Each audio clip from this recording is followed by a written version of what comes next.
dos. Buenos días, compañeros, compañera, profesora tía Sandra Bando. Bueno, el día de hoy, junto con mi compañero Sebastián Fernández Soto, le vamos a presentar nuestro trabajo, que es la comparación de los textos El hombre y continuidad de los parques. Comencemos. Introducción. Bueno, como me dijo mi compañera anteriormente, a continuación se realizará una comparación de los textos El hombre de Juan Rulfo con la continuidad de los parques de Julio Cortázar. Esto será a través de aspectos, por ejemplo, quién es el narrador, los tipos de personajes, entre otros muchos más que se analizarán en las siguientes diapositivas. El objetivo de este trabajo es comparar textos literarios por medio de un análisis interno como externo de las obras. Antes de comenzar, veremos el contexto de producción. Primero, el contexto de producción del hombre es de Juan Rulfo, mexicano, nacido en 1917 y fallecido en 1986. Esto fue hecho en 1953, posterior a la Revolución Mexicana, que este fue un periodo que se caracterizó por las hambrunas y las muertes. También pertenece a uno de los primeros textos hispanoamericanos narrativos característicos de América, y también tiene características, por ejemplo, del realismo mágico. Continuidad de los parques. Bueno, el contexto de producción es que el autor es Julio Cortázar, un escritor, profesor, guionista y traductor de francés de profesión, nacido en Bélgica en 1914 y acaecido en París, Francia, en 1984, caracterizado por sus textos más famosos, que es La continuidad de los parques, escrita en 1964 durante el grandioso boom latinoamericano que impactó tanto Argentina, su país natal, como todo el mundo. Y bueno, este boom era caracterizado a su vez por la fantasía y los toques de estilo de realismo mágico, básicamente, en sus textos. Exacto. Y por ejemplo, aquí podemos ver a Julio Cortázar con el cigarro, y el hombre de acá es Juan Rulfo. Temática. La temática del hombre es la doble venganza, ya que a medida que vayamos viendo el texto, nos vamos a darnos cuenta que comienza con un perseguidor y un perseguido. Pero cuando llegamos a cierta parte del texto, nos damos cuenta que el perseguidor en el pasado fue perseguido por el que actualmente está persiguiendo. Es decir, anteriormente hubo una venganza que en el presente conlleva otra. Por eso hablamos de una doble venganza. Bueno, en el tema de la continuidad de los parques, la continuidad son de dos historias que forman a su vez parte de una misma realidad, que es una realidad cíclica, por lo que la historia que lee el personaje es la suya misma y su muerte no es el fin, es más bien la continuidad de la historia con la ficción del libro que va hacia la realidad que es del lector. Narrador y tiempo del relato. En este caso, el hombre presenta dos tipos de narradores. El primero es un narrador heterodiegético de focalización cero, es decir, omnisciente, ya que éste sabe todo lo que piensan y dicen los personajes al igual que las acciones. Y luego nos encontramos con el caso del borreguero, como lo vemos aquí en la imagen, el cual únicamente es testigo, es decir, es homodiegético de focalización interna.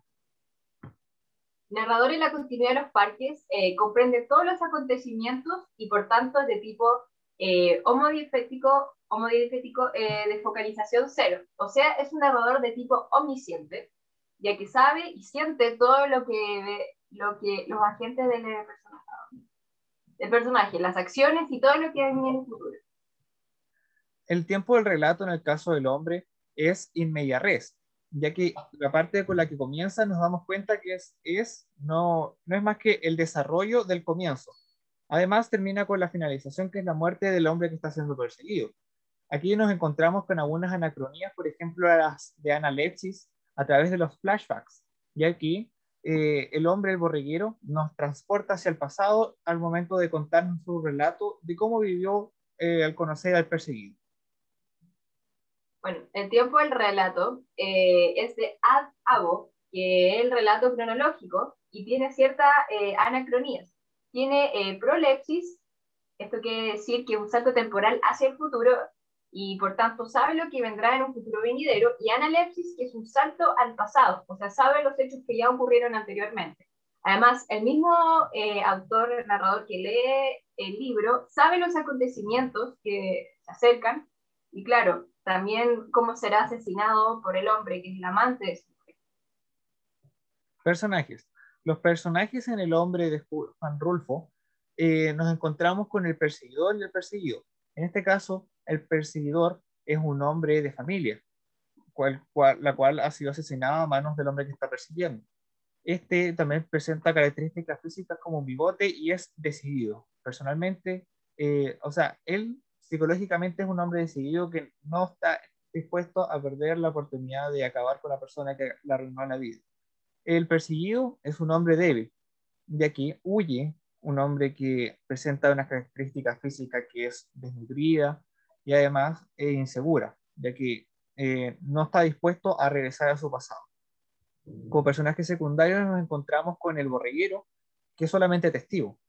También tenemos al licenciado, que vendría siendo como personaje en terciario, al igual que el niño que ha muerto con la familia o el hermano del perseguido.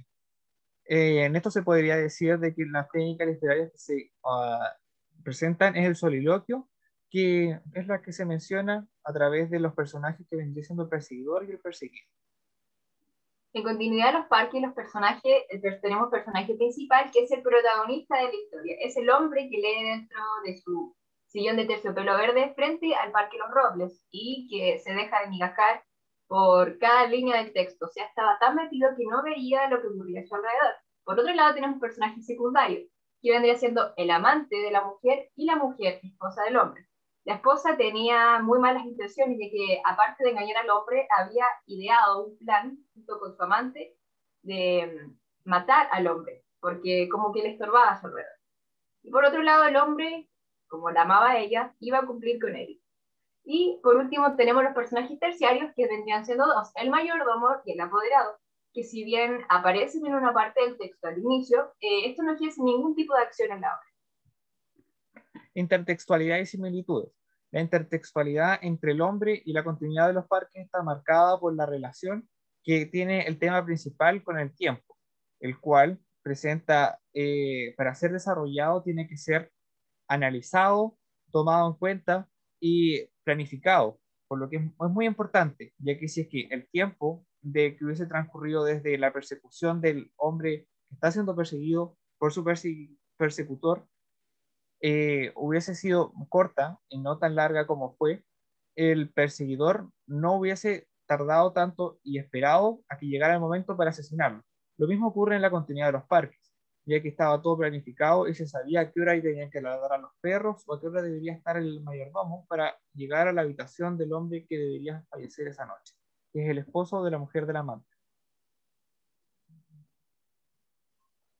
Las similitudes igual encontramos algunas, por ejemplo, respecto a las anacronías existentes, ya que se rompe la temporalidad del dato del texto, al igual que con acciones como la persecución, la muerte, o bien por la presencia de narradores omniscientes.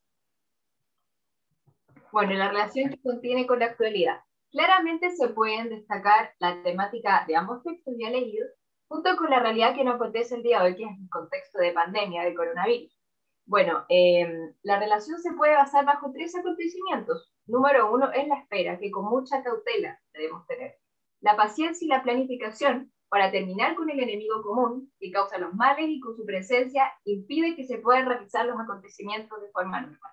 Esto lo podemos ver tanto en los textos como en la actual crisis pandémica que vendría siendo el coronavirus, y este vendría siendo nuestro enemigo. Conclusión. Junto con sumar de que se logró el objetivo principal, que era comparar ambos textos, mencionar de que a través del análisis se comprendió de que al leer un texto no solamente está lo que se ve a simple vista, sino que se esconde un mundo bastante grande atrás. Bueno, mi conclusión final, al finalizar este texto, yo puedo determinar que estos textos guardan una visión que va mucho más allá de lo que vemos de la vida. Porque a veces no solemos prestarle atención, ya que, por ejemplo, como humanos, ciertas veces nos toca vivir algunos acontecimientos como el terror, la venganza, la persecución, y los momentos menos esperados llegan. Y bueno, esto hay que enfrentarlo, ya sea porque sea un agente externo, una persona humana, o sea alguna situación de la cual debamos enfrentar. Muchas gracias por su atención. Muchas gracias.